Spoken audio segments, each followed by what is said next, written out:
This story is titled, My Boyfriend Still Hasn't Introduced Me to His Family After 3 Years Together and Keeps Making Excuses. I'm Rachel. I'm 42 years old, and I thought I had finally found the love of my life. After a painful divorce in my mid-30s, I wasn't sure I'd ever believe in love again. But then, I met Daniel. He was charming, thoughtful, and seemed to understand me in a way no one else ever had. For 3 years, we've built a life together.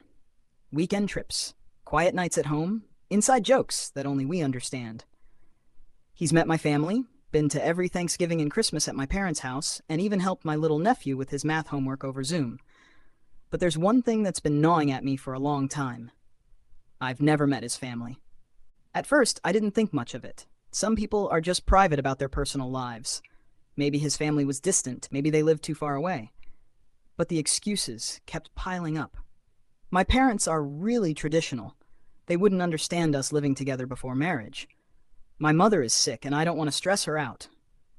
My sister just went through a breakup. This isn't the best time. 3 years. 3 years of birthdays, holidays, and milestones, and I still don't know the faces of the people who raised the man I love. It wasn't until last Thanksgiving that doubt really started to creep in. Daniel had promised me that this year would be different. You'll meet them soon, Rach, I swear. He squeezed my hand, kissed my forehead, and told me to be patient. And then, the day before Thanksgiving, he called me. I'm so sorry, babe. My mom had a health scare. I need to go be with her. I was disappointed, but I didn't want to be selfish. Do you want me to come with you? I asked. There was a long pause before he answered. No, I think it's best if I go alone. It's just complicated. Complicated. That was the word he always used. But something inside me felt different this time. The seed of doubt had been planted and it was growing. Was he ashamed of me? Hiding something? Or was there someone else? A few weeks later, I decided enough was enough. I needed answers, and I wasn't going to sit around waiting for them to magically appear. One night, after Daniel had fallen asleep, I reached for his phone. My hands were shaking as I unlocked it using the passcode I had memorized months ago. I wasn't proud of what I was doing, but my gut was screaming at me. Something wasn't right. I went to his messages, scrolling past my own name until I saw a conversation with someone labeled Mom. My heart pounded as I clicked on it. Mom, are you bringing her this time? No, you know I can't. Good. You know how much that would hurt her. I know. I won't ruin things. Her? Who was her? My hands trembled as I scrolled further, and then I saw it. A picture from just a few days ago, Daniel with a woman I had never seen before, standing in front of a beautifully decorated Christmas tree. His arm was wrapped around her waist. They were laughing. The caption read, Another year with my beautiful wife. Love you always. My breath caught in my throat. My stomach twisted. Wife? The room spun around me. This couldn't be real. Daniel and I had been together for 3 years. We lived together. How could he be married? How could he look me in the eyes every single day and lie? I felt like I was going to be sick. I needed answers, but I wasn't going to wake him up and confront him in the middle of the night. No. I wanted the truth, the whole truth. And I was going to get it. So I did something I never imagined myself doing. I took a screenshot of the messages and sent them to my own phone. And then I found the woman in the picture on social media. Her name was Emily. She had the same last name as Daniel. I clicked on her profile and there it was. Clear as day. Married to Daniel Thompson since 2015. He had been married for 10 years. I felt like I couldn't breathe. I kept scrolling, looking at the life he had never told me about. There were pictures of them on vacations, at family gatherings, celebrating anniversaries. She wasn't some estranged wife he had fallen out of love with. No, she was his life. And I was the other woman. The realization hit me like a freight train. All those nights he had work meetings that ran late. The weekends he had to go see his parents alone. The way he never let me tag him in pictures. It all made sense now. I had spent 3 years loving a man who had built his entire world on a lie, and I wasn't going to let it continue. I didn't sleep that night. My mind raced with every conversation, every excuse, every red flag I had ignored.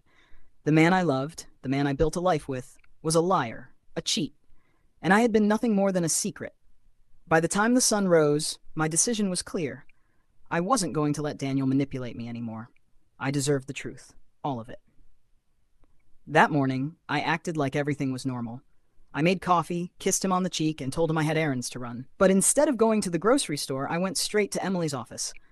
I had found her workplace on her social media, a small interior design firm in the city. My heart pounded as I walked inside, my fingers gripping my phone so tightly my knuckles turned white. A receptionist greeted me with a warm smile. "Hi, how can I help you?" I took a deep breath. "I'm here to see Emily Thompson. It's important." The woman hesitated but eventually nodded. "One moment, please." A few minutes later, Emily stepped into the lobby. She was just as beautiful as in her pictures, tall, elegant, and completely unaware of the storm about to hit her. "Hi, I don't think we've met. I'm Emily." Her voice was friendly but cautious. I swallowed hard, forcing myself to stay calm. "We need to talk. It's about Daniel." Her expression shifted instantly. "What about him?"